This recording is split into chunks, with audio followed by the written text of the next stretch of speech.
नमस्कार, मैं हूं विचित्र शर्मा और आप देख रहे हैं न्यूज 18 का सोशल प्लेटफॉर्म। दोस्तों, हिमाचल प्रदेश के सबसे बड़े जनपद कांगड़ा में यूं तो आप लोग जानते ही हैं कि आए दिन कोई ना कोई बड़ी या छोटी घटनाएं जो होती हैं वो हम आप तक पहुंचाते हैं और आपके आकर्षण का केंद्र बनती हैं, आपके लिए महत्वपूर्ण होती हैं। लेकिन कुछ खबरें ऐसी भी होती हैं जो सबसे बड़ी महत्वपूर्ण होती हैं और हम उन खबरों को जो है अपने डे प्लान में शुमार करते हैं। तो आज उन्हीं खबरों में से जो प्रमुख खबरें हैं जो जिन पर हमारी नजर रहने वाली है और सबसे पहले हम आप तक उन खबरों को पहुंचाने वाले हैं। तो वो खबरें कौन सी हैं, तो मैं आप लोगों को बता दूं कि आज हिमाचल प्रदेश की दूसरी राजधानी और जनपद कांगड़ा के जिला मुख्यालय धर्मशाला में एक और इतिहास की इबारत लिखी जा रही है। और ये जो इबारत है ये कोई और नहीं बल्कि हिमाचल प्रदेश की विधानसभा के अध्यक्ष कुलदीप सिंह पठानिया लिख रहे हैं। और ये इबारत कहीं और नहीं बल्कि इसी दूसरी राजधानी के विधानसभा परिसर में लिखी जाएगी। यानी कि जो विधानसभा परिसर आज से कई सालों तक जो है महज साल भर में 5 से 7 दिन के लिए खुला करता था, अब वो सारा साल खुलेगा। और खुलेगा भी किसके लिए ये भी मैं आप लोगों को बता दूं।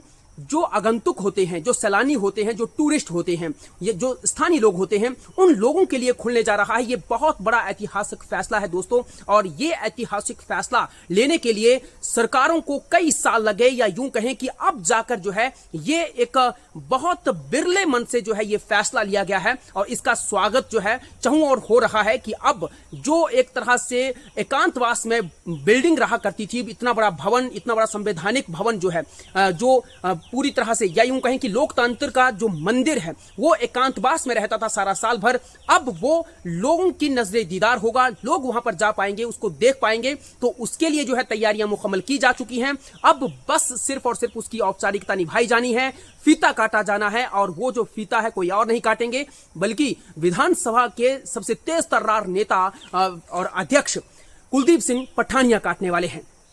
इसके अलावा दोस्तों, आप लोगों को लगातार हम लोग एक और बड़ी खबर और अहम खबर, महत्वपूर्ण खबर आप तक पहुंचा रहे हैं कि बौद्ध धर्मगुरु दलाई लामा इस साल जो है अपना 90th बर्थडे जो है वो सेलिब्रेट कर रहे हैं। और उसकी सेलिब्रेशन के लिए जो सेंट्रल टिबेटन एडमिनिस्ट्रेशन है और जो निवासित तिब्बतियन सरकार है, जिसको हम ETG भी कहते हैं, यानी कि एक्साइल टिबेटन गवर्नमेंट, उनकी ओर से ये जो फैसला लिया गया है कि इस साल को अपने बौद्ध धर्मगुरु और सर्वोच्च नेता दलाई लामा का जो जन्म दिवस है उसको ईयर ऑफ कंपैशन के तहत मनाया जाना है, यानी करुणा का साल के तौर पर पूरा देश और दुनिया भर में मनाया जाना है। तो उसको लेकर जो है सिलसिलेवार कई तरह के कार्यक्रम आयोजित किए जा रहे हैं। और उन्हीं के तहत जो है, क्योंकि 30 जून से ये कार्यक्रम शुरू हो चुके हैं 6 जुलाई तक, क्योंकि 6 जुलाई को उनका जन्मदिवस है और उसके बाद भी ये लगातार जो है सारा साल भर जो है ये आयोजित किए जाते रहेंगे। अलग अलग जगहों पर इसकी सेलिब्रेशन होगी, लेकिन बड़ी सेलिब्रेशन जो है वो धर्मशाला की ग्लोबल सिटी मैक्लोडगंज में होने जा रही है। तो वहां पर देश और दुनिया भर के कई अनुयायी जो कि बौद्ध धर्मगुरु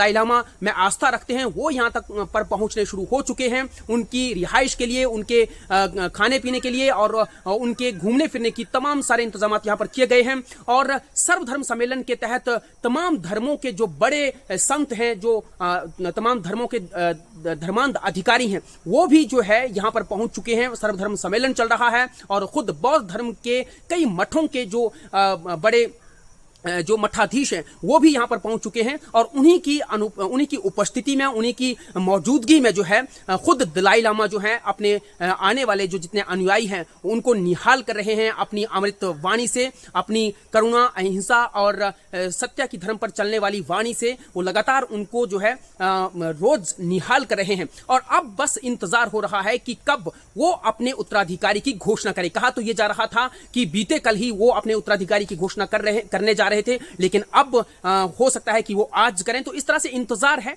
कि वो जब इस तरह की घोषणा करेंगे तो सबसे पहले हम आप तक वो खबर पहुंचाने वाले हैं। तो सभी को ये इंतजार है, हमें ही नहीं बल्कि सबसे ज्यादा इंतजार तो चाइना को है इस कार्यक्रम को लेकर कि क्या दलाई लामा जो है वो इस तरह की क्या वाकई में घोषणा करने वाले हैं। अगर वो घोषणा करते हैं तो वो किस तरह की घोषणा करेंगे, क्या कहेंगे, क्या कहने वाले हैं कि आने वाला जो दलाई लामा होगा वो कौन होगा, क्या वो पुरुष ही होगा या फिर वो स्त्री होगी, या कौन लॉकडाउन होगा, इस तरह के कई तरह के कयास जो है वो अभी लगाए जा रहे हैं। सब कुछ भविष्य के गर्भ में है, लेकिन इंतजार सभी को है। सभी की नजरें इस वक्त जो है वो बौद्ध धर्मगुरु दलाई लामा के ऊपर है और सभी के आकर्षण का केंद्र इस वक्त धर्मशाला की ये ग्लोबल सिटी मैक्लोडगंज बना हुआ है। दोस्तों, इसके अलावा एक और बड़ी अहम और महत्वपूर्ण खबर यह भी है कि किस तरह से लगातार मौसम जो है कुछ हिस्सों में, यानी हिमाचल प्रदेश के कुछ हिस्सों में जो है लगातार बरसात कर रहा है, बारिश हो रही है और पूरी तरह से मानसून जो है इन हिस्सों में, कुछ जनपदों में जो है बड़ा मैच्योर लग रहा है। अगर कांगड़ा की हम लोग बात करें तो कांगड़ा भी लगातार इसी तरह से लगातार बारिश यहां पर हो रही है। लेकिन आज किस तरह से मौसम कांगड़ा में रहने वाला है, क्या बारिश होगी, अगर होगी तो कितनी होगी, कहां होगी, किन किन हिस्सों में होगी और इसका क्या नफा क्या नुकसान, वो तमाम सारी चीजें हम आप तक आज पहुंचाने वाले हैं। शुक्रिया।